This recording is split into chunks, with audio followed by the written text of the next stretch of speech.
तो कॉन्ग्रेचुलेशन, इतना खूबसूरत शो आप लोगों का।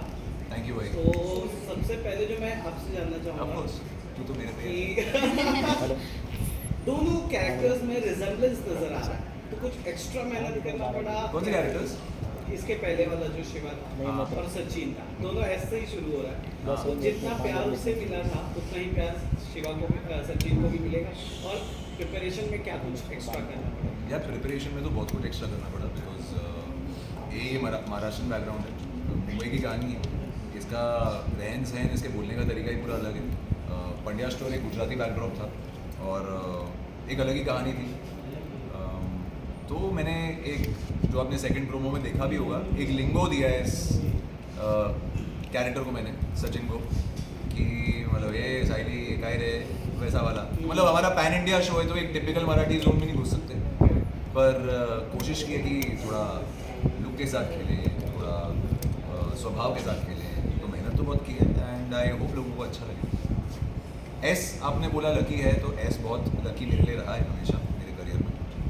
और पंड्या स्टोर की शुरुआत भी मेरे लिए मार्च में हुई थी और ये शो भी मार्च में शुरू हो रहा है एंड मेरे बर्थडे के 3 दिन पहले शुरू हो रहा है। तो मेरे लिए उड़ने की आशा मेरा बर्थडे है। हाउ वाज द एक्सपीरियंस, किस तरह का एक्सपीरियंस रहा शूट? प्रोमो बहुत बेहतरीन लग रहा है जहाँ पर आपकी शादी हो रही है, क्या कहना चाहोगे? प्रोमो तो हमने स्टार्ट पहले नॉर्मल बैकड्रॉप से किया था कि साइली कौन है, फिर सचिन कौन है, ये बताया था हमने। पहले इंट्रोडक्शन किया था हमारा कि हमारा काम क्या है। जैसे मैं फूलों की दुकान संभालती हूँ और ये टैक्सी चलाते हैं।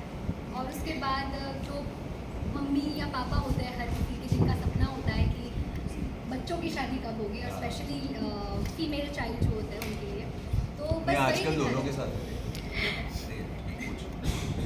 तो वही शादी की बातें हो रही है कि कब होगी तेरी शादी, दिस दैट। एंड इसके बाद दिखाता है कि at the end of the day Sachin और साइली ना चाहते हुए भी उन दोनों की शादी हो रही है। और आगे हमारी दूसरे प्रोमो में आप सबने देखा होगा जैसे केमिस्ट्री दिखा रहा है कि वही नोक जोक चले जा रही है, सचिन और साइली को दूसरे से प्यार नहीं है। अब देखते हैं वो प्यार होता है या नहीं।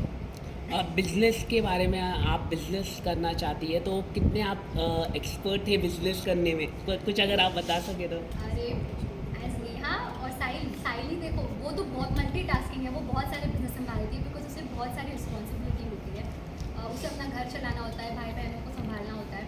तो वो ना सिर्फ फूलों की दुकान संभालती है, पर वो साथ में डिलीवरी भी करती है उसकी, बहुत सारे इवेंट्स और वो सब मैनेज करती है। साथ ही साथ पोहा का और चाय का स्टॉल संभालती है। Correct. तो कोई का भी हाँ, और अभी बाद में बताऊँगी। और फिर पापा की भी हेल्प करती है, गन्ने का जूस का स्टॉल होता है तो वो भी संभालती है।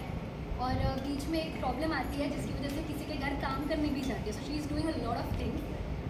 मतलब उड़ने की आशा दो ऐसे लोगों की कहानी है जो अपनी अपनी जगह बहुत ही अलग बैकड्रॉप से आते हैं।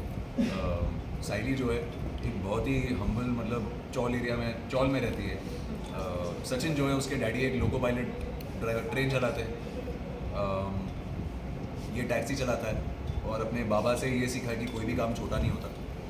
कोई भी काम करो, गर्व से करो, मेहनत करो और ईमानदारी से करो और उड़ने की आशा हमेशा रखो। तो सचिन का ये सपना है कि वो टैक्सी की सर्विस करना चाहता है मुंबई में, टैक्सी स्टॉल्स हो उसके नाम के, ये वो। साइली का सपना है कि वही कि मेरी एक बड़ी फूलों की दुकान हो। जैसे मेरा एवरीडे रूटीन, हमारी फाइनेंशियल स्टेटस बहुत डिफरेंट है सचिन और साइली की। भले हम दिखा रहे हैं मिडिल क्लास से, मेरे लिए एवरीडे का पैसा कमाना ही स्ट्रगल है कि आज मैंने कमाया वो कल खाना है, मतलब उसका हम कल दिनचर्या है हमारी उससे। और इसका जो है he still belonging to a middle class family कि पैसे थोड़े बहुत मैनेज हो जाते हैं। तो दोनों ही डिफरेंट फैमिली बैकग्राउंड से आपको देखने मिलेगा कि कौन सी चीज़ कोई कैसे हैंडल करे। ओके, मुंबई की जो टैक्सी है काफ़ी फेमस है, काली पीली टैक्सी। अगर हम बोले तो कभी आपने सफ़र किया है काली पीली टैक्सी सफ़र में? कुछ अगर आप बता सकें। मतलब मेरे लिए तो सबसे ज़्यादा मज़ा ही ये था कि अरे काली पीली चलाऊंगा मैं, एंड मैं इतना एक्साइटेड था प्रोमो के दिन भी। बहुत ही अलग फील आई और मुझे ऐसा लगता है मुंबई में बड़े होते होते जो काली पीली में एक्सपीरियंस रहा है मेरा, और जो भी ड्राइवर्स के साथ इंटरेक्शन करके जो जो मैंने सीखा है, जैसे कि हमारे सीन में भी कुछ हमारे सीरियल में भी कुछ सीन्स हैं जहाँ पे सचिन के कुछ एक्सपीरियंसेस है एज अ टैक्सी ड्राइवर, कि कोई टेढ़ा पैसेंजर मिल गया या कोई पीछे चुम्मा चाटी कर रहा है तो गाड़ी रोक के उसको उतार दिया, उसके वजह से उसकी नौकरी चली गई। तो ऐसे बहुत सारे सीन हैं जहाँ मुझे ऐसा लगा यार ये टैक्सी ड्राइवर्स पे क्या बीतती होगी, इनकी भी लाइफ इजी नहीं है, इनको भी अलग अलग लोग मिलते होंगे। कस्टमर का सुनना, हाँ, जानना नहीं तो भी आपको जानना खराब पड़ेगा। रेटिंग मिले तो बॉस की सुनना। वही।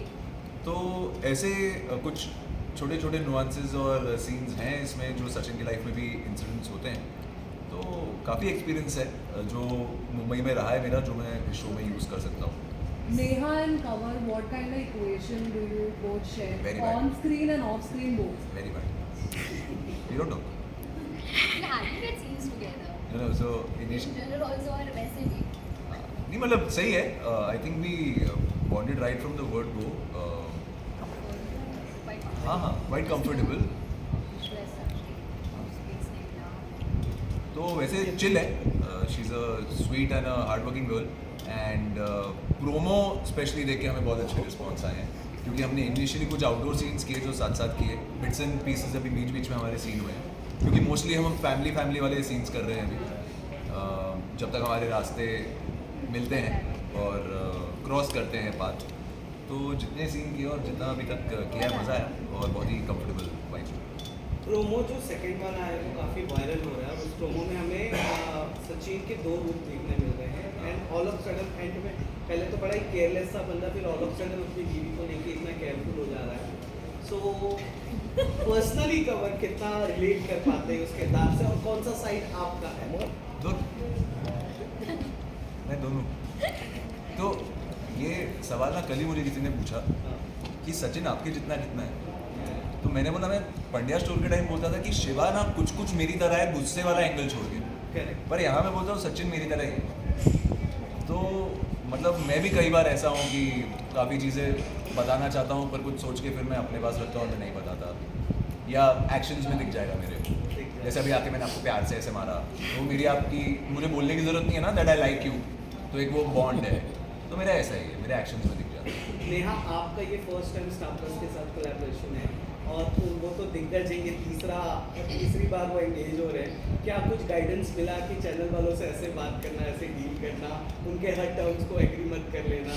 अगर ये मिले तो कैसे बात करनी है, ऐसा कुछ बताया? नहीं वैसा कुछ नहीं है, but I have been quite comfortable with terms also. ऐसा कुछ बड़ा टर्म नहीं दिया है कि I have to think twice. And definitely I am very excited and happy कि मुझे स्टार प्लस पे काम करने मिला है, and I want to use this opportunity to the best. आपके लव इंटरेस्ट का क्या फीडबैक आया जब उन्होंने ये प्रोमो देखा? लवली। क्योंकि बड़ा मजा आता है ऐसे सवाल पूछने। तुम टेढ़े ही हो। नहीं अच्छा, फिर सबको अच्छा लगा, यारों दोस्तों को, लव इंटरेस्ट को, सबको अच्छा लगा। नेहा, आपका जो पुराना शो था वहाँ पे जो आपके 2 स्टार्स थे, क्योंकि उसके तुरंत बाद ये इतना बड़ा आपको ये अपॉर्चुनिटी मिल गया, सो वहाँ पे क्या रिएक्शन था, क्या फीडबैक था लोगों का? सब बहुत ही खुश हुए because they were also telling me कि you have the potential to you know do lead and you can do better, and I really wanted to do a lead show, and what better than Star Plus. So it's a great start for this lead Asha. Let's see. Okay, prime time show है, 9 बजे का बुलेटिन, 9 बजे का new show है, prime time show है, तो क्या कहना चाहिए? तो आप कितने खुद को प्रेशर फील कर रहे हैं, कुछ अगर आप बता सकें? इसमें प्रेशर थोड़ा सा मैंने टेंशन में आ गई थी जब आपने बताया था, तो मैं फिर खुश हूँ कि अच्छा वैसा हाँ। मुझे लगा भाई फट से बोल देंगे को एक्टर्स को प्रेशर देता है। नहीं, जब इतना अच्छा स्लॉट मिला मैंने बोला यार बहुत अच्छा स्लॉट है, बट भी परफॉर्म करने का प्रेशर रहेगा, रेटिंग का प्रेशर रहेगा, सो तो मैं ऐसा प्रेशर, गुड प्रेशर है यार वो। कुछ गलत नहीं बोला मैंने, हाँ मतलब गुड प्रेशर गुड प्रेशर। यार हमारी बहुत चुप है। बीइंग एन एक्टर, क्या आप लोगों को शो की टीआरपी से मैटर होते हो आप लोग की? मतलब अगर मुझे नहीं होता, नीचे हो रही है तो पर वैसे होता है definitely। मुझे तो ऐसा होता है आप अपना काम कर रहे हो, at the end of the day जो चीज़ चल रही है वो चलेगी, जो नहीं चलेगी तो वो भी आपकी गलती नहीं है।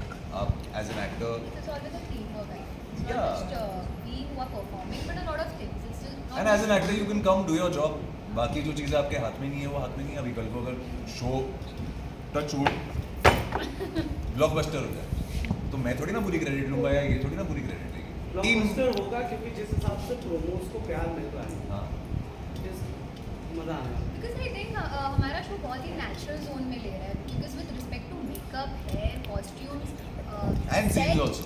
The set story line everything is been so natural कि हमें भी एक्ट करने को अच्छा लगता है हाँ। कि ज़्यादा होल्डिंग और ड्रामा नहीं है कि बहुत होल्ड किया हमने रिएक्शन बोलो या कोई भी सीन को खींचा नहीं है मतलब कोई सास बहू वाली चिक चिक है नहीं बिल्कुल नहीं, यहाँ हाँ। तो आई थिंक ये विजुअली और Appealing.